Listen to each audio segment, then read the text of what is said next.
ओम। महाभारत ग्रंथ का हम स्वाध्याय कर रहे हैं। इस कक्षा में हम ये देखेंगे कि श्री कृष्ण शांति दूत बनकर कौरवों के पास जाते हैं। क्यों? क्योंकि दुर्योधन नहीं समझ रहा है, अडिग है कि मैंने युद्ध करना है। एक बार वो समझाने के प्रयत्न में जाते हैं वहां पर। और फिर इस अध्याय में हम ये भी देखेंगे कि वो जब नहीं मानते तो युधिष्ठिर को युद्ध के लिए कैसे उत्साहित करते हैं, इस अध्याय में हम जानेंगे। आज हम उद्योग पर्व के 17वें अध्याय का स्वाध्याय करेंगे। वैशंपायन जी कहते हैं, जनमेजय इधर संजय के चले जाने पर धर्मराज युधिष्ठिर ने समस्त यदुवंशियों में श्रेष्ठ दशरथ कुल नंदन श्री कृष्ण से इस प्रकार कहा। युधिष्ठिर ने कहा, मित्र वत्सल, मित्रों की सहायता के लिए ये उपयुक्त अवसर आया है। मुझे आपके अतिरिक्त कोई और ऐसा दिखाई नहीं देता जो इस विपत्ति से हमारा उद्धार करे। श्री कृष्ण पुत्रों सहित राजा धृतराष्ट्र क्या करना चाहते हैं, ये सब तो आपने सुन ही लिया। संजय ने मुझसे जो कुछ कहा था वह धृतराष्ट्र का ही मत है।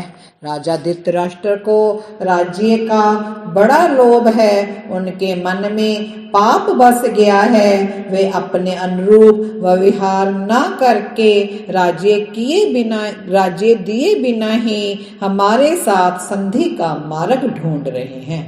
जनार्दन, उनका लोभ इतना बढ़ गया है कि वे दुर्योधन की हाँ में हाँ मिलाते हैं और अपना ही प्रिय कार्य करते हुए हमारे साथ मिथ्या व्यवहार कर रहे हैं। जनार्दन, इससे बढ़कर महान क्लेश की बात और क्या हो सकती है कि मैं अपनी माता और अपने मित्रों का भी अच्छी प्रकार भरण पोषण नहीं कर सकता।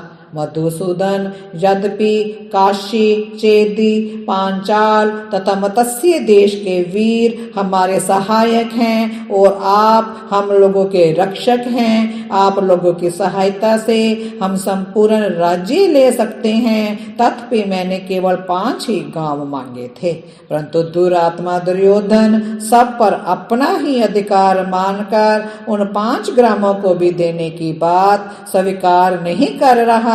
इससे बढ़कर कष्ट की बात और क्या हो सकती है।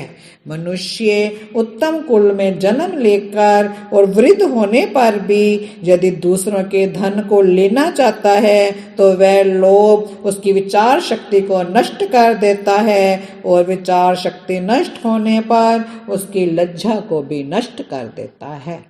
श्री कृष्ण धनहीन पुरुष से उसके भाई बंधु, सुहृद तथा ब्राह्मण लोग भी उसी प्रकार मुंह मोड़ लेते हैं जैसे पक्षी पुष्प एवं फल विहीन वृक्ष को छोड़कर उड़ जाते हैं। धन को उत्तम मार्ग का साधक बताया गया है। धन में सब कुछ प्रतिष्ठित है। संसार में धनी मनुष्य ही जीवन धारण करते हैं। जो निर्धन हैं वे तो मुर्दे के समान हैं। श्री कृष्ण जन्म से ही निर्धन को दरिद्रता के कारण उतना कष्ट नहीं पहुंचता जितना कि कल्याण में संपत्ति को पाकर सुख में ही पले हुए मनुष्य को उस संपत्ति से वंचित होने पर होता है। अतः हम लोग किसी भी न्याय से अपनी पैतृक संपत्ति का परित्याग नहीं कर सकते। इसकी प्राप्ति के लिए प्रयत्न करते हुए यदि हम लोगों का वध भी हो जाए तो वह भी अच्छा है। माधव, इस विषय में हमारा पहला ध्येय यही है कि हम और कौरव आपस में संधि करके शांति भाव से रहते हुए उस संपत्ति का समान रूप से उपभोग करें। दूसरा पक्ष ये है कि हम कौरवों को मारकर संपूर्ण राज्य अपने अधिकार में कर लें, परंतु ये रौद्र और क्रूरता पूर्ण कर्म ही की पराकाष्ठा होगी। निरपराध नरसंहार के पश्चात हमारी विजय होगी। क्षत्रिय को मारता है, मछली मछली को खाकर जीतती है और कुत्ता कुत्ते को काटता है। दशानंदन, देखिए यही परंपरा से चला आने वाला धर्म है। हम लोग ना तो राज्य त्यागना चाहते हैं और ना कुल के विनाश की ही इच्छा करते हैं। यदि नम्रता दिखाने से ही शांति हो जाए, वही सबसे बढ़कर है। यद्यपि हम युद्ध की इच्छा ना रखकर साम दाम और भेद सभी उपायों द्वारा राज्य की प्राप्ति के लिए प्रयत्न कर रहे हैं, तथापि यदि हमारी साम नीति असफल रही, तब युद्ध ही हमारा प्रधान कर्तव्य होगा। हम पराक्रम छोड़कर बैठ नहीं सकते। शांति के प्रयत्नों में बाधा आने पर भयंकर युद्ध स्वतः आरंभ हो जाता है। पंडितों ने इस युद्ध की उपमा कुत्तों की कलह से दी है। कुत्ते पहले पूंछ हिलाते हैं, फिर गुर्राते और गरजते हैं, तदंतर एक दूसरे के समीप पहुंचते हैं, फिर दांत दिखाना और भौंकना शुरू करते हैं। तत्पश्चात उनमें युद्ध होने लगता है। श्री कृष्ण, उसमें जो बलवान होता है वही उस मांस को खाता है जिसके लिए उनमें लड़ाई हुई थी। यही अवस्था मनुष्यों की है, इनमें कोई विशेषता नहीं है। माधव, धृतराष्ट्र में अपने पुत्र के प्रति प्रबल मोह शक्ति है। वे पुत्र के वश में होने के कारण कभी भी झुकना स्वीकार नहीं करेंगे। माधव, श्री कृष्ण, ऐसे समय में आप क्या उचित समझते हैं? हम कैसा व्यवहार करें जिससे हमें अर्थ और धर्म से वंचित न होना पड़े? वैशंपायन जी कहते हैं, जनमेजय धर्मराज युधिष्ठिर के ऐसा कहने पर श्री कृष्ण ने उनसे कहा, राजन, मैं दोनों पक्षों के कल्याण के लिए कौरवों की सभा में जाऊंगा।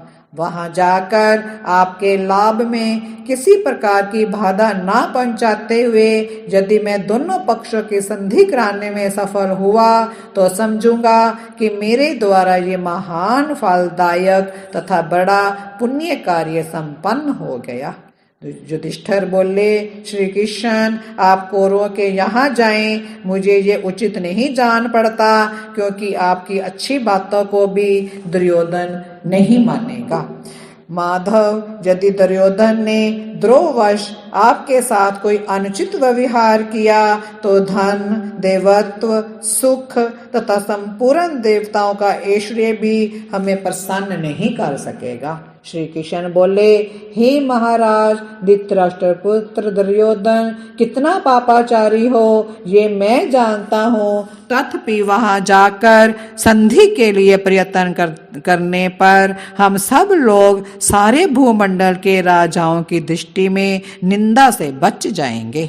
मेरे तिरस्कार के भय से आप चिंतित ना हो, क्योंकि जैसे क्रोध में भरे हुए सिंह के समक्ष दूसरे पशु नहीं ठहर सकते, उसी प्रकार मेरे क्रुद्ध होने पर संसार के सारे नरेश मिलकर भी युद्ध में मेरे सामने खड़े नहीं हो सकते। यदि वे मेरे साथ थोड़ा सा भी अनुचित व्यवहार करेंगे तो मैं उन समस्त कौरवों को जलाकर भस्म कर डालूंगा। ये मेरा निश्चित विचार है। कुंती नंदन, मेरा वहां जाना कदापि निर्थक नहीं होगा। संभव है वहां अपने अभीष्ट अर्थ की सिद्धि हो जाए, और यदि काम ना बना तो भी हम निंदा से तो बच ही जाएंगे। युधिष्ठिर ने कहा, श्री कृष्ण, आपकी जैसी रुचि हो वही कीजिए, आपका मंगल हो। आप प्रसन्नता पूर्वक कौरवों के पास जाइए। आशा है मैं पुण्य आपको अपने कार्य में सफल होकर यहाँ सकुशल लौटा हुआ देखूंगा। श्री कृष्ण, आप हमें जानते हैं, कौरवों को भी जानते हैं, हम दोनों के स्वार्थों से भी आप परिचित हैं तथा वार्तालाप कैसे करना चाहिए ये भी आपको भली भांति ज्ञात है। अतः जिस जिस बात से हमारा हित हो वह सब आप दुर्योधन को बताएं। हे केशव, जो बात धर्म संगत, युक्ति युक्त और हितकर हो, वह सब कोमल हो या कठोर, आप अवश्य कहें। श्री कृष्ण बोले, राजन, मैं संजय की और आपकी और दोनों की बातें सुनी हैं। कौरवों का क्या अभिप्राय है और आपका क्या विचार है, ये सब भी मैं अच्छी प्रकार जानता हूँ। आपकी बुद्धि धर्म में स्थित है, उनकी बुद्धि में शत्रुता का आश्रय ले रखा है। आप तो बिना युद्ध किए ही जो कुछ मिल जाए उसी को बहुत समझेंगे। परंतु महाराज, भिक्षा मांगना क्षत्रिय का नैष्ठिक स्वाभाविक कर्म नहीं है। सभी आश्रमों के श्रेष्ठ पुरुषों का ये कथन है कि क्षत्रिय को भीख नहीं मांगनी चाहिए। क्षत्रिय के लिए विधाता ने यही सनातन कर्तव्य बताया है कि वह संग्राम में विजय प्राप्त करे अथवा प्राण दे दे, यही उसका स्वधर्म है। दीनता अथवा कायरता क्षत्रिय के लिए प्रशंसा की वस्तु नहीं है। महाबाहो युधिष्ठिर, दीनता का आश्रय लेने से क्षत्रिय की आजीविका नहीं चल सकती। शत्रु संतापक आप पराक्रम प्रकट कीजिए और शत्रुओं को यमलोक पठाइए। शत्रु दमन राजन, जब तक आप इनके साथ नम्रता का व्यवहार करेंगे तब तक ये आपके राज्य का अपहरण करने की ही चेष्टा करेंगे। खोटी बुद्धि वाला दुराचारी दुर्योधन दुष्ट सर्प की भांति सब लोगों के लिए वध्य है। अतः शत्रु नाशक महाराज, आप दुविधा में ना पड़ें, इस दुष्ट को अवश्य मार डालें। राजन, मैं कौरवों की सभा में जाकर दुर्योधन के संबंध में जिन लोगों के मन में दुविधा है, जो उसके अच्छे या बुरे होने का निर्णय नहीं कर सके हैं, उन सब लोगों के संदेह को दूर कर दूंगा। मैं राजसभा में एकत्रित हुए भोपालों की मंडली में आपके सर्वसाधारण गुणों का वर्णन तथा दुर्योधन के दोषों एवं अपराधों का उद्घाटन करूंगा। वहां जाकर मैं आपके कार्य की सिद्धि में तनिक भी त्रुटि ना रखते हुए समस्त कौरवों से संधि स्थापन के लिए प्रयत्न करूंगा तथा उनकी चेष्टाओं पर दृष्टि रखूंगा। हे भारत, मैं वहां जाकर कौरवों की युद्ध विषयक तैयारी की सारी बात जान सुनकर आपकी विजय का मार्ग प्रशस्त करके पुण्य यहाँ शीघ्र लौट आऊंगा। मुझे तो शत्रुओं के साथ सर्वथा युद्ध होने की ही संभावना दिखाई दे रही है, क्योंकि मेरे समक्ष सब ऐसे ही लक्षण प्रकट हो रहे हैं। इस तरह हमने इस अध्याय में देखा कि श्री कृष्ण और युधिष्ठिर के बीच में क्या बातचीत होती है। शांति का दूत बनकर श्री कृष्ण वहां कौरवों के पास जा रहे हैं, लेकिन वो जानते हैं कि वो नहीं मानेंगे। उनको ऐसे लक्षण दिखाई दे रहे हैं, फिर भी वो कह रहे हैं कि मैं जाऊंगा और पूरा प्रयत्न करूंगा कि युद्ध ना करना पड़े, किसी तरह शांति स्थापित हो जाए। तो अब हम देखेंगे अगली कक्षा में किस तरह श्री कृष्ण क्या करते हैं, इसको जानेंगे। और आज इतना ही। वीडियो को लाइक करें, शेयर करें, सब्सक्राइब भी करें। ओम शांति शांति शांति।